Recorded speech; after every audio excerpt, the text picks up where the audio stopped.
Vamos então assistir à sessão inaugural pelo professor Carlos Filhais, nascido em Lisboa, 1956, é professor de Física da Universidade de Coimbra, com especialização em Física da Matéria Condensada e interesse em História das Ciências em Portugal. É autor de 50 livros, de 150 artigos científicos, um deles com mais de 11 mil citações, e de mais de 400 artigos de divulgação.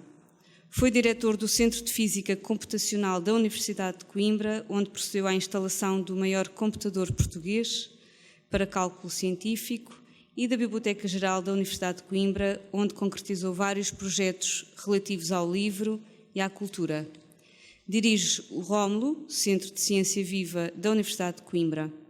É o responsável pela área do conhecimento da Fundação Francisco Manuel dos Santos, é coordenador nacional de 2015, Ano Internacional da Luz em Portugal, recebeu vários prémios e distinções nacionais e internacionais. Professor, obrigada. Ora bem, é para mim uma honra corresponder ao vosso convite e é tanto mais quanto estamos a assinalar, a homenagear a doutora Lucília Paiva, que eu conheci muito bem e bastava ter conhecido para ter estimado.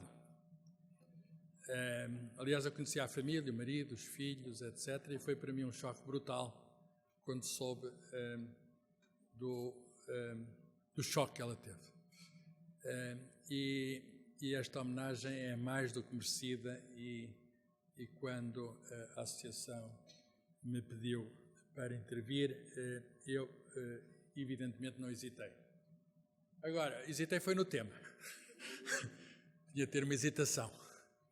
E eu não sabia, enfim, se queriam as últimas novidades, mas tive receio que se eu trouxesse as últimas novidades, não seriam as últimas.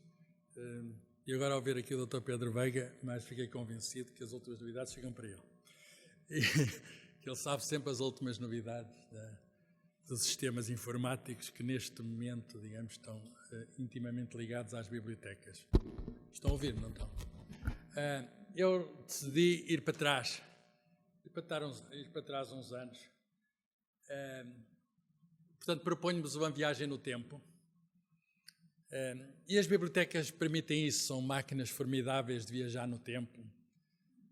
E eu tive uma experiência pessoal quando estive à frente da Biblioteca Geral da Universidade de Coimbra, que inclui, como todos sabem, a Biblioteca Joanina, de me sentir, de facto, mergulhado no tempo.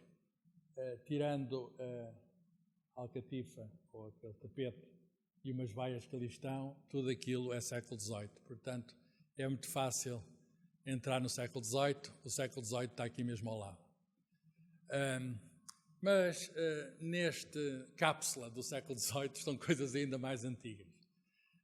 E a mim, quando lá estive, interessei-me particularmente, até porque não tinha a percepção disso.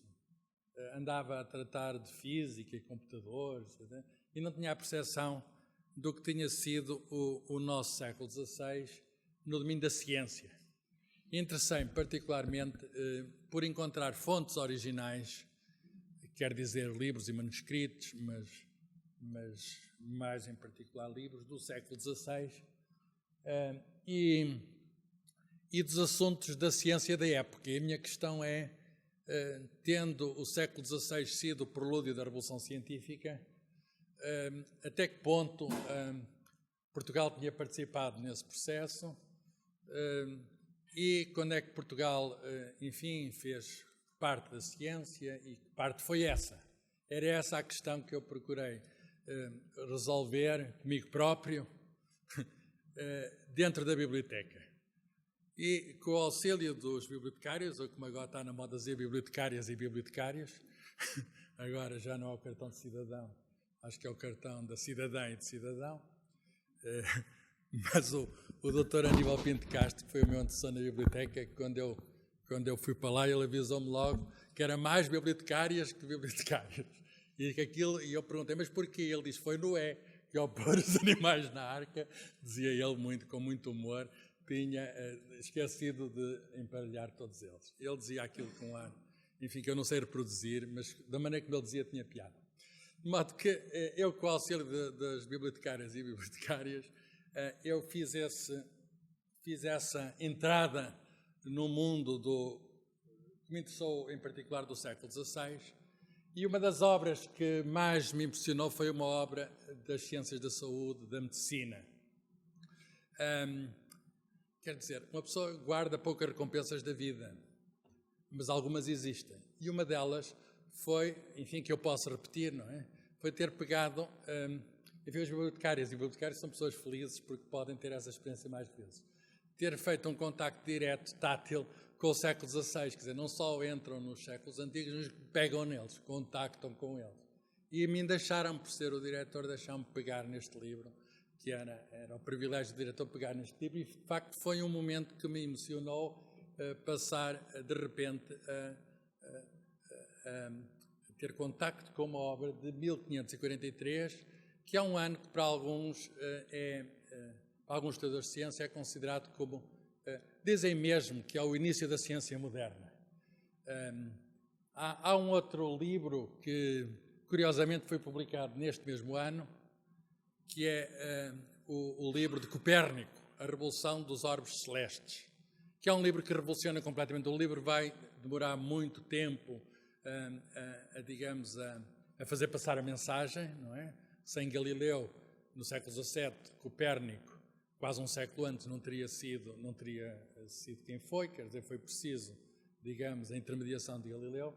Mas no mesmo ano de Copérnico houve um outro livro, não menos extraordinário que o de Copérnico, que é uma mudança completa na visão de ver o corpo humano, e essa visão é protagonizada por um médico belga, André Vesalio, e o título é um livro em latim, De Corporis Humani Fábrica da Constituição do Corpo Humano. Foi impresso em Basileia por um editor muito culto, que era também médico, tinha sido, aliás, de algum modo, tinha estado ligado a Paracelso e Oporinos, e este livro tem esta página extraordinária de entrada que eu, infelizmente, não pude ver na edição da Biblioteca Geral de Coimbra, porque esta página foi subtraída.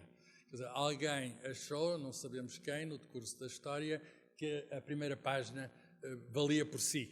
E isso às vezes acontece em muitos outros livros. Há a página, mas o livro está completo, exceto esta entrada na primeira página. E só há outro exemplar em Portugal, numa biblioteca notável, que é a Biblioteca Pública Municipal do Porto, uma das bibliotecas mais ricas do país e injustamente esquecida dos poderes públicos, aliás, tal como a Biblioteca Geral da Universidade de Coimbra. Não são as duas únicas, eu estou em crer. O que é que este livro tem de extraordinário? Bem, logo o frontispício.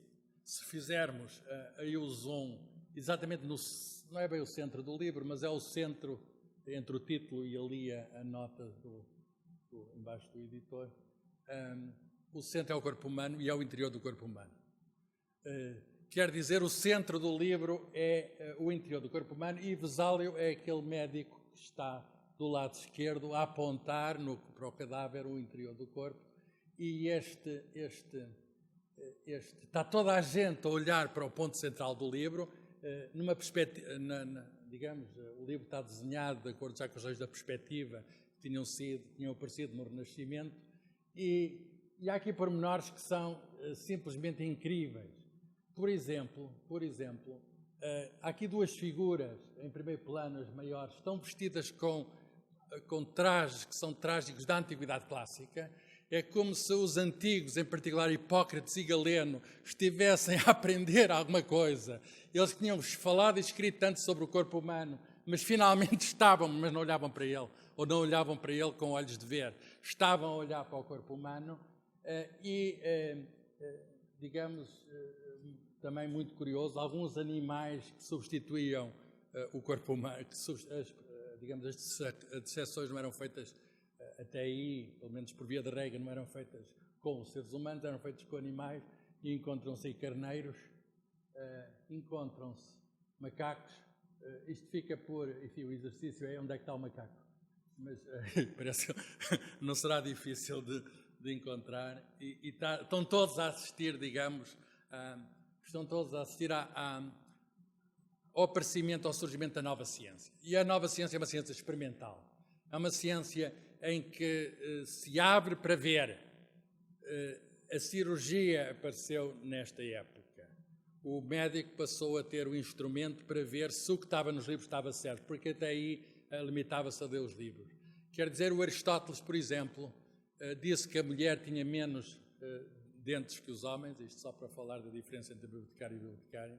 Ele ou não era casado ou nunca a mulher dele abriu a boca, porque bastava a mulher do Aristóteles ter aberto a boca e ele ter contado os dentes, não é muito difícil, não é preciso contar até muitos, para perceber que o número de dentes das mulheres é o mesmo do número de dentes dos homens, mas passava a mulher como ser inferior. E isso, digamos, a decisão nessa questão é uma questão meramente experimental. Até aí, os livros, enfim, a ciência era outra, se é que se podia chamar ciência, e os livros eram outros. E há uma associação entre livros e ciência. Como sabem, o Gutenberg é do século XV e a ciência só vai aparecer depois de haver livros impressos. Antes de haver livros impressos, digamos, era muito difícil difundir a ciência, porque tudo se fazia através de manuscritos. Isto é uma imagem de um incunábulo, portanto, um livro do final do século XV, chamado Fascículos Medicine, que era uma espécie de sebenta da apostilha de aulas de medicina, em que representa como eram nesse século as aulas de medicina e de algum modo não mudaram muito desde os tempos medievais. As faculdades de medicina são tão antigas como as primeiras universidades medievais e as aulas eram dadas desta maneira. Havia um lente, chamava-se lente porque lia, ali não está muito a ler, mas já sabe de cor. Já repetiu tanta vez. Acontece isso com alguns lentes ainda na atualidade. Portanto, ele lê ali do púlpito e depois, na melhor das hipóteses, não era assim tão comum, havia umas exemplificações. Esta aqui já é do século XV, já aparece ali um cadáver humano, mas não era de todo comum na Idade Média ter essa observação e mesmo no século XV e XVI é uma observação apenas esporádica em certos casos. Era quando o rei fazia anos, de algum modo havia um cadáver ou 2 cadáveres por ano, mas começou a ser mais frequente a partir de Vesálio. Vesálio, como estudante, ele tinha de algum modo de contrariar a lei para ele fazer como estudante de sessões. Ele foi estudante em Paris e em Lovaina e fez algumas disseções por conta própria, porque não era uma coisa que fosse autorizada. Fazia os trabalhos de casa enfim, eu não vou contar pormenores porque são um bocadinho sórdidos. Reparem uma coisa que ainda se mantém atual. O executante, o técnico que faz a execução não é o lente, quer dizer, há aqui uma separação entre o trabalho intelectual e o trabalho manual e também de grande atualidade os estudantes não ligam nada nem ao que o professor diz, nem ao que o técnico está a fazer. Há um profundo desinteresse, reparam, uns olham para o lado, outros falam ali do lado esquerdo, estão 2 a falar entre eles. E, portanto, com estes documentos, e as imagens eram imagens que não eram tridimensionais, e eram imagens que não mostravam o interior, mostravam apenas o exterior. Não mostravam o interior do corpo. Eles podiam... Ora bem, na Universidade de Coimbra, quando eu estive há uns anos à frente, criámos esta Biblioteca Digital de Fundo Antigo, onde se integrou esta obra, em que, de resto, esta e outras obras, algumas delas foram restauradas. Havia uma tentativa de por um lado, restituir a um Estado, digamos, o mais possível, enfim, mais próximo do original, e, por outro lado, a necessidade de tornar estes livros, como estava a acontecer por todo o mundo, acessíveis. E eu suponho que ainda hoje, não quero exagerar, ainda hoje, o conjunto das bibliotecas de Coimbra, que isto foi feito em todas as bibliotecas, não foi apenas a Biblioteca Geral, foi o conjunto das bibliotecas e formou-se para isso o Serviço Integrado de Bibliotecas da Universidade de Coimbra. Ainda hoje, depois da Biblioteca Nacional, deve ser ainda o maior repositório digital de livro antigo que existe no país. Podia ser maior, eu sei, mas as coisas são como são e tem boa maneira de se tornar maior, é crescer. Portanto, nada do que está feito prejudica o que se pode vir a fazer. O André Vesalius, estão aqui as datas de nascimento e morte, enfim, estão a ver que naquela altura se vivia pouco tempo. Eu, por exemplo, já passei o meu prazo de vida se eu estivesse no século XV. Ele viveu 50 anos, embora tenha parecido por um acidente. Olha, um acidente parecido com aqueles que agora os refugiados têm. Morreu num naufrágio no Mediterrâneo, numa expedição que fez, não se sabe bem porquê, à Terra Santa. Numa altura em que era médico, 1564, era médico do Filipe II. Ele é considerado, portanto, o grande pioneiro das ciências médicas. De algum modo, a anatomia, é professor de anatomia. Ele foi professor formado eu disse, estudou em Paris e Louvain, ele foi professor em Pádua. Mas, ao mesmo tempo, isso é muito curioso, quase contemporâneo dele, viveu um bocadito mais, não teve o tal, não andou a viajar para a Terra Santa. Foi um outro médico ou cirurgião, se quisermos, talvez mais cirurgião que médico, porque havia a diferença entre as duas coisas. O médico era aquele que vinha da classe dos que liam os livros, vinham de cima para baixo, pegava no bisturi. E o cirurgião vinha da classe dos barbeiros, aqueles que havia alguns representantes que na universidade faziam de técnicos. E fora da universidade faziam tudo aquilo que, enfim, era preciso fazer, designadamente nos campos de batalha. O século XVI foi um século bastante sangrento. E houve um cirurgião francês, Ambroise Paré, que fez o trajeto contrário ao de Vesalius. Vesalius foi dos livros para o bisturi, o Paré foi do bisturi para os livros. Para verem a diferença, o Vesalius, como todos os grandes professores de medicina, tinha de saber latim e escrevia em latim. O Paré não sabia latim e todos os seus livros foram escritos em francês. E, portanto, e esta oposição entre médicos e cirurgiões durou muito tempo. Ainda no século XVIII, em Paris, eram congregações diferentes que se digladiavam. Hoje em dia, essas duas classes estão unidas. Por outras palavras, ser cirurgião é uma coisa que não tem, enfim, não está integrada, a prática está integrada na prática clínica e não é uma coisa externa a ela. Mas estes foram os precursores. O André Vesalius, antes de 1543, que é um atlas do corpo humano ricamente ilustrado, ele preparou os desenhos. Por outras palavras, o fundamental do livro de 1543 são os desenhos.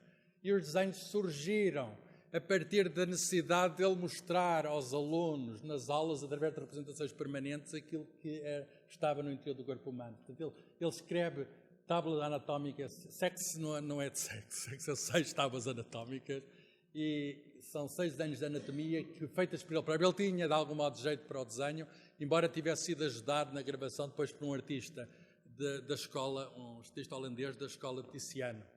E o que é que acontece? Acontece que depois disso ele tornou-se famoso. Foi logo para médico pessoal do imperador Carlos V e depois do seu filho, o Filipe. E, portanto, os outros livros depois são livros mais pequenos e não tão importantes. Isto é o livro que lhe faz a reputação. Por vezes, um livro inteiro pode fazer uma carreira. Portanto, ele é professor em Pádua, onde já existiam... A Universidade vem de 1222, é mais antiga que a de Coimbra, não é? De Coimbra é de 1290 e tem um dos teatros lá fora, vem um dos teatros anatómicos mais antigos do mundo, embora as dissecações já se fizessem antes da construção deste teatro anatómico. E eu passo em revista, podem ir ver ao repositório digital, mas passo em revista algumas das imagens que são de facto extraordinárias do corpo humano, feitas pelo Vesalius, ou então pelo Calcar, o tal artista que o assessorava, ou os dois em conjunto. Isto é uma junção quase perfeita entre ciência e arte. Nós vemos estes mortos que de algum modo fazem o luto de si próprios, exibindo-se, que diz assim, estou aqui morto, mas sou um morto útil, sou um morto que se deixa ver. E deixa-se ver, é muito curioso, esta geografia foi identificada como a geografia dos arredores de Pádua. Portanto, de algum modo, isto é uma natureza morta, quer dizer, tem lá o morto e tem a natureza. A representação de teatros anatómicos acaba por ser um tema na arte, e esta é do início do século XVII, de um autor, uma gravura de um autor holandês que mostra o teatro anatómico de Leiden, e aqui é muito engraçado, tem um morto no meio e tem muitos mortos ali em volta a ver.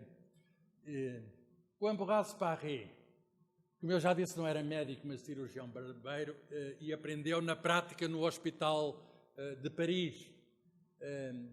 Inovou no tratamento de feridas por armas de fogo e em técnicas de amputação e, apesar de não ser, tornou-se médico de vários reis de França, mas apesar de não ser um académico, acabou por escrever, até porque viveu mais tempo, acabou por escrever mais do que o Vesálio.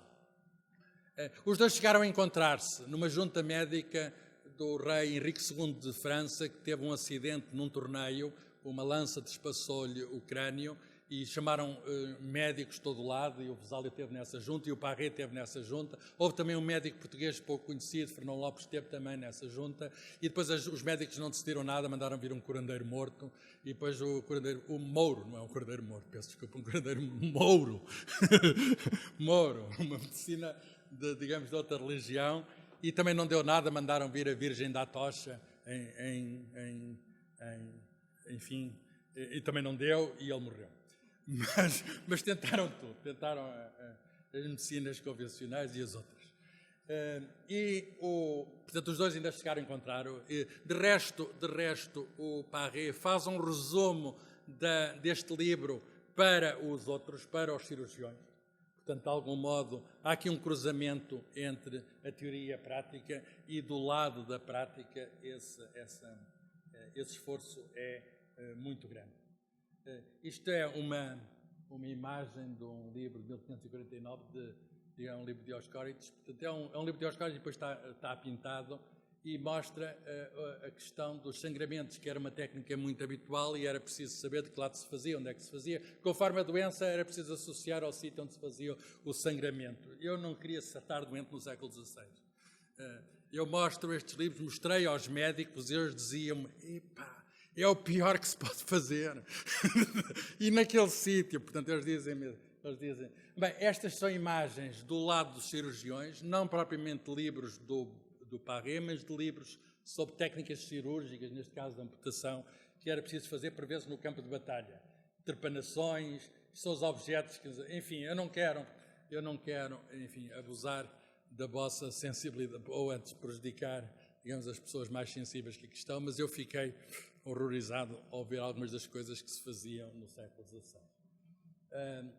Dom João III é a figura dominante da primeira metade do século XVI português, e é um rei de facto muito poderoso, é um senhor de um grande império. Recomendo um livro que eu ando a ler, Os Conquistadores, de um historiador inglês de Cambridge, que de facto mostra, digamos, a maneira como Portugal construiu esse império, naquilo que se chama a primeira globalização. E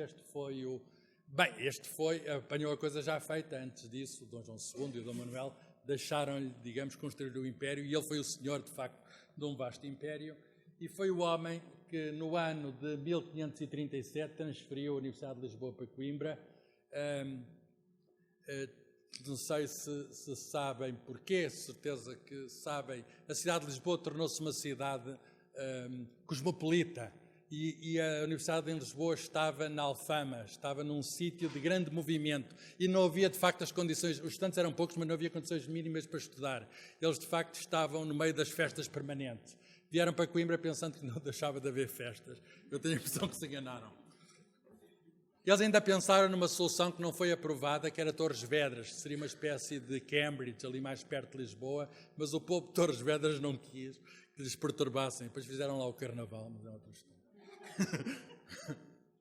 Ora bem, este início do século XVI é um período extraordinário da história, da nossa história, da história portuguesa, e um período extraordinário da história do mundo. E depois as duas coisas coincidem, quer dizer, foi extraordinário no mundo por causa também de Portugal. Foi em 1534 que se funda a Companhia de Jesus, e a Companhia de Jesus, passados 6 anos, é aprovada pelo Papa, e logo nesse ano em que é aprovada pelo Papa, 1540, vêm para Portugal, dois do grupo inicial, um é português, João Rodrigues, e outro é o São Francisco Xavier, mais tarde santo, na altura ainda não era, mas Francisco Xavier, vem para Portugal. E porquê? Pá, o João Rodrigues fica cá e o outro vai para... João Simão Rodrigues e o outro vai para a Índia, para a China, para o Japão, e de algum modo isto marca a Companhia de Jesus, protagoniza este movimento de globalização. Os melhores vinham de Roma e de outros sítios da Europa Central para aqui, porque aqui estava a última fronteira, aqui estava o sítio de acesso. Para ir para a Índia, o porto era Lisboa. Para ir para a China, para ir para, por exemplo, para Cantão, ou para ir para o Japão, para Nagasaki, o porto era Lisboa. Portanto, para ir para o outro lado do mundo, só havia um sítio para ir para o outro lado do mundo, era por Lisboa. E por Coimbra tinha cá, desde 1537, a universidade, e muitos deles passaram por Coimbra e foram professores aqui. Por exemplo, Matteo Ricci, o grande jesuíta que, de algum modo, fez a fusão, introduziu os elementos euclídeos na China e fez a fusão entre cultura ocidental e oriental, aprendeu português aqui em Coimbra e foi um dos, não sei se professor, se aluno aqui no Colégio de Jesus, é difícil distinguir, porque, enfim, ele era muito novo na época.